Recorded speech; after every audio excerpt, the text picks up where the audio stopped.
서로가 함께하는 순간 마치 처음 사랑에 빠진 소녀가 된 것만 같았어요. 빛바랜 색이 다시 붉게 물들어갔어요. 그날 밤 저희는 세상 누구보다 행복한 연인이었죠. 시간이 멈추고 온 우주가 눈 감은 시간이었습니다. 안녕하세요. 저희 부부는 올해로 58살 동갑내기입니다. 남편과 함께 20년 넘게 치킨집을 운영해 왔는데요. 예전에는 동네에서 제법 유명했거든요. 그런데 언제부턴가 근처에 대형 프랜차이즈들이 하나둘씩 들어서기 시작했어요.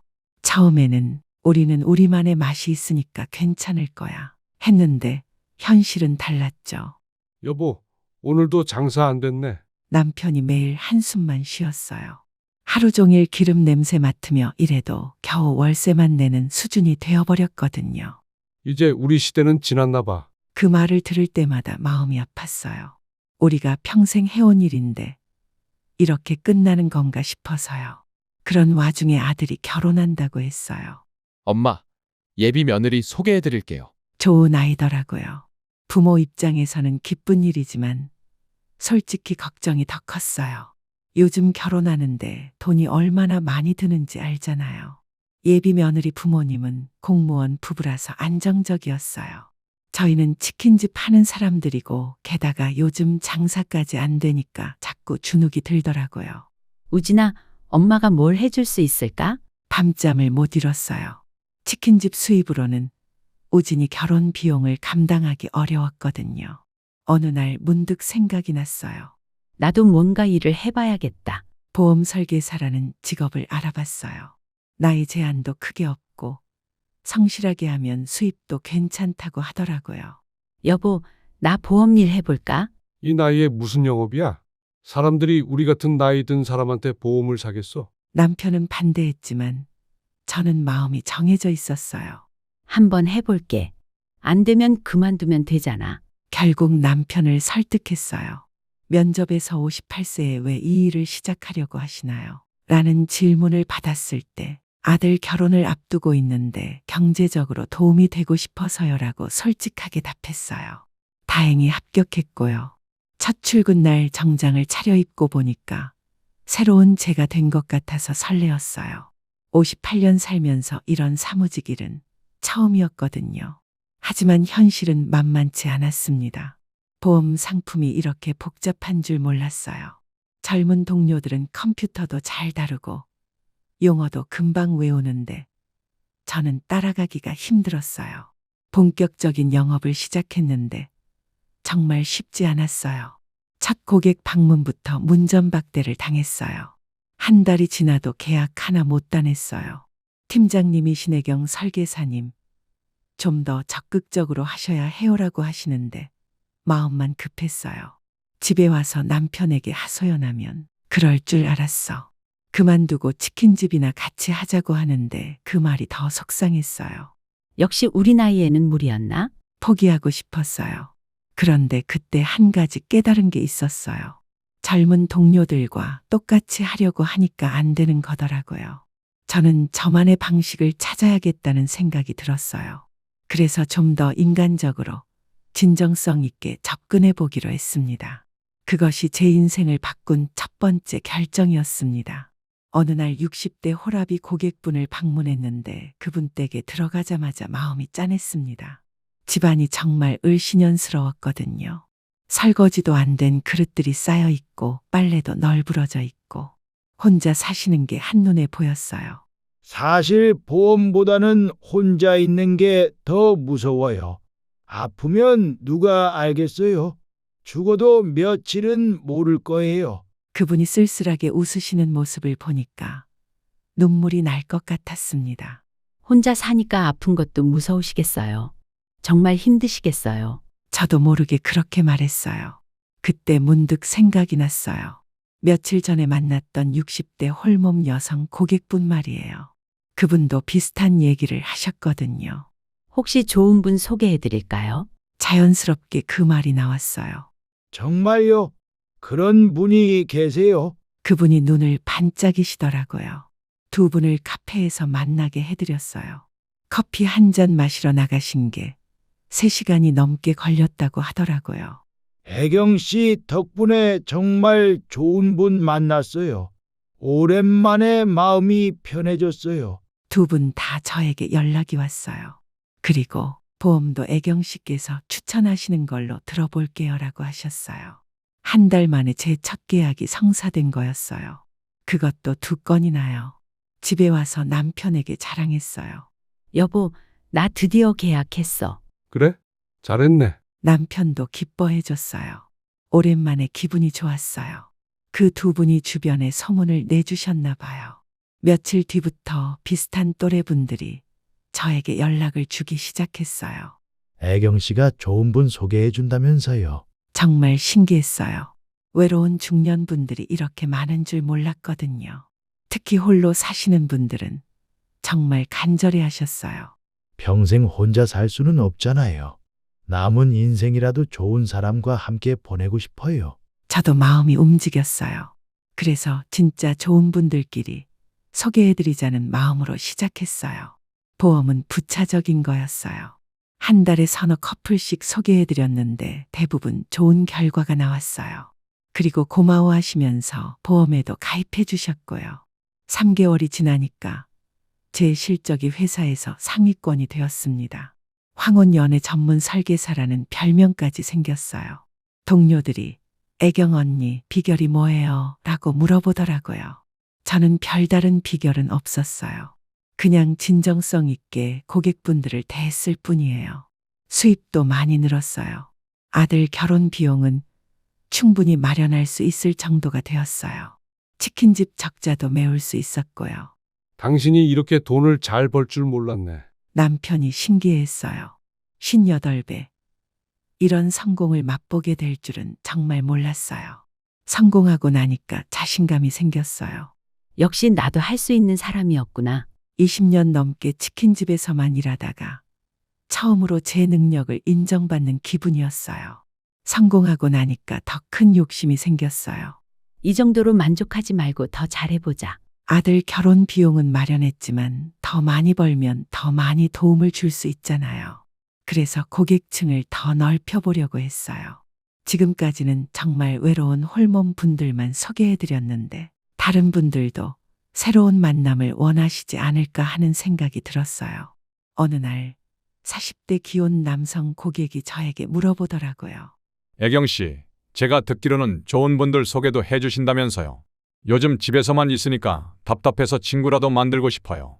처음에는 기혼자분은 좀 일하고 했는데 친구 만나는 것도 안 되나요? 건전한 만남이에요라고 하시더라고요. 그럴듯하게 들렸어요. 정말 친구 사귀는 정도라면 괜찮지 않을까 싶었어요. 마침 비슷한 처지의 40대 기혼 여성분이 계셨거든요. 집에만 있으니까 우울해요. 대화할 수 있는 친구가 있으면 좋겠어요. 라고 하셨던 분이요. 정말 건전한 친구 관계로만 만나세요.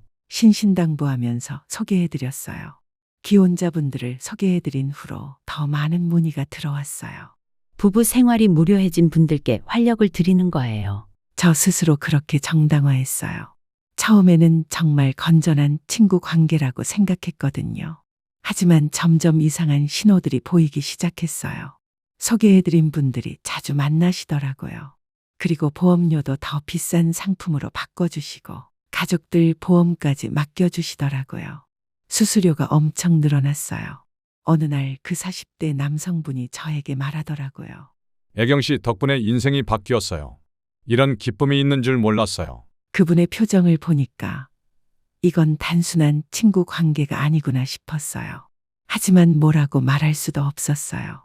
모두가 행복하면 되는 거 아닌가? 그렇게 생각했어요. 그분들도 좋아하시고 저도 돈을 많이 벌고 서로 윈윈이라고 여겼죠. 더 많은 수수료를 위해서 이런 관계를 암묵적으로 허용하게 되었어요. 한 달 수입이 남편의 치킨집 수입보다 훨씬 많아졌어요. 저 혼자서 우리 집 생활비를 다 감당할 수 있을 정도였어요. 당신이 이렇게 돈을 벌 줄 몰랐네. 남편과 놀라워했어요. 58배 이런 경제력을 갖게 될 줄은 꿈에도 몰랐어요. 성공하면서 제 자신도 많이 달라졌어요. 예전에는 그냥 치킨집 아줌마였는데 이제는 사람들이 애경 씨라고 부르면서 존대해 주니까 기분이 좋았어요. 나도 능력 있는 사람이구나. 그런 자부심이 생겼어요. 고객들 중에 40대, 50대 매력적인 남성분들이 많았어요. 정장 차려입고 나타나서 애경 씨 덕분입니다라고 인사할 때면 기분이 이상했어요. 오랜만에 여자로서 인정받는 기분이랄까요. 특히 한 분은 정말 매력적이었어요. 김 사장님이라고 하는 50대 초반 분이셨는데 젊어 보이시고 말씀도 잘하시고 무엇보다 저에게 정말 고마워하시더라고요. 애경 씨는 정말 특별한 분이에요. 이런 서비스를 해주시는 분은 처음 봤어요. 그분과 상담할 때마다 시간이 길어졌어요. 보험 얘기보다는 개인적인 대화를 더 많이 하게 되었고요. 이 나이에도 여자로서 매력이 있구나. 그런 생각이 들었어요. 남편과는 이미 식어버린 관계였거든요. 나도 인생을 좀 즐겨봐야지. 그런 생각이 들기 시작했어요. 58년 살면서 치킨집에서만 보낸 시간들이 아깝다는 생각도 들었고요. 이제 경제력도 생겼으니 뭔가 새로운 경험을 해봐도 되지 않을까 싶었어요. 김 사장님과 처음으로 선을 넘은 건 어느 금요일 저녁이었습니다. 애경 씨, 오늘 시간 좀 있으세요? 좋은 레스토랑 알고 있는데 저녁이나 같이 하시죠. 상담이 끝난 후 그분이 제안하시더라고요. 단순한 감사 인사라고 하니까 거절하기 어려웠어요. 그 레스토랑은 정말 고급스러웠어요. 촛불이 켜진 테이블, 은은한 조명. 치킨집에서만 일하던 제가 와본 적 없는 분위기였어요. 애경 씨는 정말 특별한 분이에요. 58이라고 하셨는데 전혀 그렇게 안 보여요. 그런 말을 들으니까 기분이 좋았어요. 남편은 언제 마지막으로 저를 예쁘다고 했는지 기억도 안 났거든요. 와인을 마시니까 분위기가 더 좋아졌어요. 이상하게 그분과는 대화가 잘 통했어요. 애경 씨, 혹시 실례가 안 된다면 개인적으로도 만날 수 있을까요? 갑자기 그런 제안을 하시더라고요. 그냥 친구로요. 애경 씨와 대화하면 마음이 편해져요. 카페를 나올 때 그분이 제 손을 살짝 잡으시더라고요. 깜짝 놀랐지만 뿌리치지 못했어요. 오랜만에 느끼는 설렘이었거든요. 그 후로 김 사장님과 자주 만나게 되었어요. 처음에는 정말 커피나 차 정도만 마셨어요. 하지만 점점 분위기가 달라졌어요. 일주일 후 호텔 라운지에서 만났을 때였어요. 애경 씨, 솔직히 말씀드려도 될까요? 요즘 애경 씨 생각을 많이 해요. 저를요? 네. 이상하게 자꾸 생각나요. 그 말을 들으니까 가슴이 두근거렸어요. 애경 씨, 우리 이렇게 지내면 안 될까요? 특별한 친구로요. 그분이 제 손을 잡으시더라고요. 이번에는 뿌리치지 않았어요. 그날 밤 처음으로 선을 넘었습니다. 호텔 객실에서였어요. 58년 살면서 남편이 아닌 다른 남자와는 처음이었어요. 차가운 밤 공기를 피해 그분의 품으로 파고들 때 얼어붙었던 제 영혼에 봄이 찾아왔어요. 오랜 세월 잊고 살았던 감정이 온몸을 휘감더니 이내 뜨거운 숨결로 폭발했죠. 서로가 함께하는 순간 마치 처음 사랑에 빠진 소녀가 된 것만 같았어요. 빛바랜 색이 다시 붉게 물들어갔어요. 그날 밤 저희는 세상 누구보다 행복한 연인이었죠. 시간이 멈추고 온 우주가 눈 감은 시간이었습니다. 현실로 돌아온 후에도 그분과 함께 있었던 이불의 온기가 한동안 제 피부에 남아 있었어요. 죄책감과 뒤섞인 황홀한 여운이 쉬이 가시질 않더라고요. 이 모든 게 잘못이라는 걸 알면서도 살면서 단 한 번쯤은 이런 사랑도 느껴보고 싶었나 봐요. 처음에는 죄책감이 들었어요. 하지만 그분이 보험료도 대폭 올려서 가입해 주시더라고요. 애경 씨한테 고마운 마음을 표현하고 싶어요. 종신보험을 연 3천만 원짜리로 가입해 주셨어요. 수수료만 몇백만 원이었어요. 이것도 영업의 일부야. 그렇게 합리화했어요. 그 뒤로 다른 남성 고객분들과도 비슷한 관계가 생겼어요. 박 사장님이라는 40대 후반분, 이 과장님이라는 50대 분. 각자 다른 요일에 만나니까 들킬 염려도 없었어요. 월요일은 김 사장님, 화요일은 박 사장님, 목요일은 이 과장님. 영업과 개인적 만족을 구분하지 못하는 상황이 되었죠. 호텔에서 만나는 것이 일상이 되어버렸어요. 그분들 모두 저를 특별하게 대해 주셨어요. 애경 씨는 다른 여자들과 달라요. 이런 관계를 계속 유지하고 싶어요. 그러면서 보험료도 계속 올려주시고 지인들까지 소개해 주셨어요. 김 사장님은 저를 위해 집까지 얻어주셨어요. 작은 원룸이었지만 저만의 공간이 생긴 거예요. 박 사장님은 명품 가방을, 이 과장님은 비싼 시계를 선물해 주셨고요. 그분들이 저를 여자로서 인정해주고 소중하게 대해주니까 기분이 좋았어요. 58살에 이런 대접을 받게 될 줄은 몰랐거든요. 한 달 수입이 몇 천만 원씩 나올 때도 있었어요. 남편의 치킨집 1년 매출보다 많았어요. 일이 잘 되니까 집에는 점점 소홀해졌어요. 늦은 귀가가 잦아졌고 핑계도 많아졌어요. 고객 상담이 길어졌어. 회사 회식이 있어. 거짓말을 했어요. 요즘 당신 많이 변했어. 남편이 말하더라고요. 뭐가 변했다는 거야? 옷차림도 화려해졌고 화장품도 비싼 걸로 바꿨고 향수 냄새는 왜 이렇게 진한 거야. 그리고 집에도 늦게 들어오고. 고객들 만나려면 단정해야 하잖아. 그래도 가족이 우선이지. 일이 우선이야. 예전 같으면 미안해했을 텐데 그때는 오히려 짜증이 났어요. 나도 이제 돈 버는 사람이야. 당신이나 치킨집 신경 써. 뭐라고? 당신 완전히 변했어. 변한 게 뭐가 나빠? 예전에는 치킨집 아줌마였지만 이제는 전문직 여성이야. 그런 식으로 자주 다퉜어요. 사실 그때 제 마음속에는 교만이 자리 잡고 있었어요. 내가 이 집 경제를 책임지고 있어. 그런 생각에 가족들에게도 당당했습니다. 그런데 제가 소개해드린 분들 사이에서 복잡한 문제들이 생기기 시작했어요. 어느 날 아침 갑자기 한 남자분 부인이 저에게 전화를 했어요. 당신이 우리 남편을 꼬신 거야? 소리를 지르시더라고요. 저는 그냥 소개만 해드렸어요. 소개를 왜 해? 남의 가정 파괴하려고? 친구 사귀라고 한 거예요. 친구라고? 우리 남편이 그 여자랑 모텔에서 나오는 걸 봤어. 비슷한 일들이 연달아 터졌어요. 제가 소개해드린 여러 커플들이 불륜 관계로 발전하면서 기존 가정들이 흔들리기 시작한 거예요. 한 달 만에 이혼하는 집이 3집이나 생겼어요. 그 보험 아줌마 때문에 우리 동네가 난장판이야. 동네에서 소문이 나기 시작했어요. 심지어 치킨집까지 영향을 받았어요. 당신 부인 때문에 동네가 시끄러워. 단골 손님들이 발길을 끊기 시작했거든요. 당신 때문에 장사도 안 되고 동네에서 손가락질 받고. 이게 뭐야. 남편이 정말 힘들어했어요. 내가 뭘 잘못했어? 사람들이 알아서 한 일인데 왜 나를 탓해? 그런데 저는 오히려 화가 났어요. 제가 강제로 불륜하라고 한 것도 아닌데 왜 저를 탓하는 건지 이해할 수 없었어요. 사실 마음속으로는 알고 있었어요. 제가 하는 일이 문제가 있다는 걸요. 하지만 돈이 너무 잘 벌렸어요. 어느 날 남편이 제 휴대폰을 보게 되었어요. 그날 저녁 늦게 들어왔는데 이 과장님과 만나고 와서 술을 좀 마신 상태였어요. 여보, 나 샤워 좀 할게. 휴대폰을 침대에 두고 샤워실로 들어갔어요. 그런데 마침 김 사장님한테서 메시지가 온 거예요. 애경아, 오늘 정말 좋았어. 내일도 만날까? 보고 싶어. 그런 메시지가 왔는데 화면이 켜진 거예요. 샤워하고 나오니까 남편이 휴대폰을 들고 있더라고요. 얼굴이 창백해져서 저를 쳐다보는데 그 순간 모든 게 끝났다는 생각이 들었어요. 이게 뭐야? 남편이 떨리는 목소리로 물어봤어요.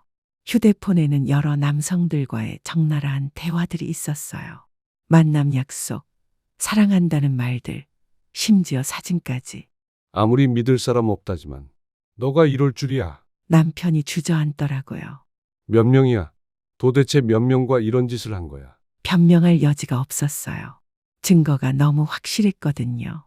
다음 날 우진이에게까지 알려졌어요. 엄마, 이게 정말이에요? 우진이가 급하게 집에 왔는데 저를 보는 눈빛이 차갑더라고요. 엄마, 어떻게 이럴 수가 있어요? 아빠한테, 우리 가족한테 어떻게? 우진이도 울면서 소리를 지르더라고요. 그 다음부터는 정말 지옥이었어요. 동네에서 완전히 매장당했습니다. 그 보험 아줌마 진짜 그런 일 하는 거 맞대. 남편 있으면서 다른 남자들이랑. 마트에 가도 길을 걸어도 사람들이 수근거리는 소리가 들렸어요. 보험회사에서도 해고되었어요. 회사 이미지에 타격을 줄 수 있다는 이유였어요. 손해배상 소송까지 당했어요. 제가 소개해준 사람들 때문에 파탄난 가정들이 저를 상대로 소송을 건 거예요. 치킨집도 문을 닫아야 했어요. 단골 손님들이 다 떠나고 새로운 손님도 오지 않으니까 버틸 수가 없었거든요. 20년 넘게 해온 일을 하루아침에 잃게 된 거예요. 우진이 결혼도 위기에 처했어요. 이런 일이 있는 줄 몰랐다. 결혼을 좀 미뤄야겠다. 예비 며느리 부모 쪽에서 그렇게 연락이 왔어요. 모든 걸 잃고 나서야 정신이 들었어요. 내가 왜 그랬을까? 후회가 밀려왔어요. 처음 맛본 성공에 취해서 모든 걸 망쳐버린 거예요. 남편은 저와 대화조차 하지 않았어요. 같은 집에 있어도 남남처럼 지냈어요. 여보, 미안해. 제가 말을 걸어도 쳐다보지도 않았어요. 우진이도 저를 피했어요. 엄마, 당분간 연락하지 마세요. 정리할 시간이 필요해요. 혼자 있을 때면 생각했어요. 늦은 나이에 성공하고 싶었고 여자로서 인정받고 싶었다. 그게 제 솔직한 마음이었어요. 58년 인생에서 처음 맛본 성공과 욕망의 달콤함에 중독되었던 거예요. 돈도 많이 벌고 남자들한테 인정받고 젊어진 기분도 들고 그런 게 너무 좋았어요. 하지만 그 달콤함 때문에 가족도 돈도 명예도 모든 걸 잃었어요. 치킨이나 튀기며 조용히 살 걸. 그런 후회만 남았어요. 결국 저는 혼자가 되었어요. 남편하는 이혼 절차를 밟고 있고 우진이와도 연락이 끊겼어요. 돈도 많이 벌고 새로운 인생을 시작하려던 꿈은 이렇게 끝이 났어요. 지금은 작은 원룸에서 혼자 살고 있어요. 남자들이 사준 명품들도 다 팔았어요. 생활비도 없거든요. 가끔 거리에서 남편나 우진이를 만날까봐 무서워요. 어떤 얼굴로 마주봐야 할지. 여러분은 어떻게 생각하세요? 성공에 대한 욕망이 이렇게 무서운 건지 몰랐어요. 작은 성공이 더 큰 욕심을 부르고 그 욕심이 결국 모든 걸 파괴해버리더라고요. 혹시 여러분도 비슷한 유혹을 받고 계신가요? 제발 저와 같은 실수는 하지 마세요. 소중한 가족을 잃지 마세요. 댓글로 여러분의 이야기도 들려주세요. 구독과 좋아요로 응원해 주시면 더 많은 이야기를 들려드릴 수 있을 것 같습니다. 지금까지 들어주셔서 고맙습니다. 항상 행복하시고 건강하세요.